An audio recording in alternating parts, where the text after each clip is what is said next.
Hi guys, welcome back to beautiful family. आज बनाबो আমি ডিমের পকোড়া। ডিমের পকোড়ার জন্য এখানে আমি 3টে ডিম নিয়ে নিয়েছি, একটা পেঁয়াজ কুচি, দুটো কাঁচা লঙ্কা কুচি। ডিমগুলোকে আমি সিদ্ধ করে নিয়েছি। এবারে ডিমগুলোকে ছাড়িয়ে ছোট ছোট পিসেস করে কেটে নেব। ডিমগুলোকে আমি এরকম ভাবে কেটে নিয়েছি। এখানে আমি একটা আলু সিদ্ধ করে নিয়েছি। এবারে আমি সব উপকরণগুলো দিয়ে দেব। পেঁয়াজ কুচি একটা,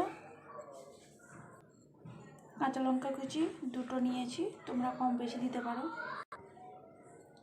স্বাদ মতো নুন, গোলমরিচ গুঁড়ো,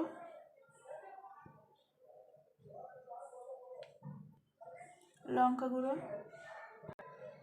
জিরে গুঁড়ো, 1 চামচ আদা রসুন বাটা। এবারে ডিমটাকে দিয়ে দেবো। এখানে আমি নিয়েছি 1 চামচ কর্নফ্লাওয়ার আর 2 চামচ ময়দা, অল্প অল্প দিয়ে মেখে নেব। এবারে আমি ডিম ফাটানোটা দিয়ে দেবো, দিয়ে ভালো করে আরও একবার মাখিয়ে নেব। ভালো করে মাখিয়ে নিয়েছি। এবারে আমি এখানে কড়াই গরম করতে বসিয়ে দিয়েছি, 1 বাটি সাদা তেল দিয়ে দেবো। তেল গরম হয়ে গেছে। এবারে আমি একটা একটা বড় সাইজের মতো করে দিয়ে দেবো।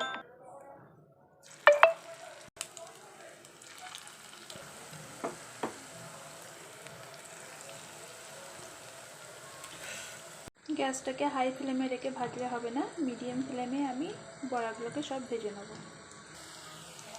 এক সাইডটা হয়ে এসেছে, আমি এক সাইডটা উল্টে দিচ্ছি।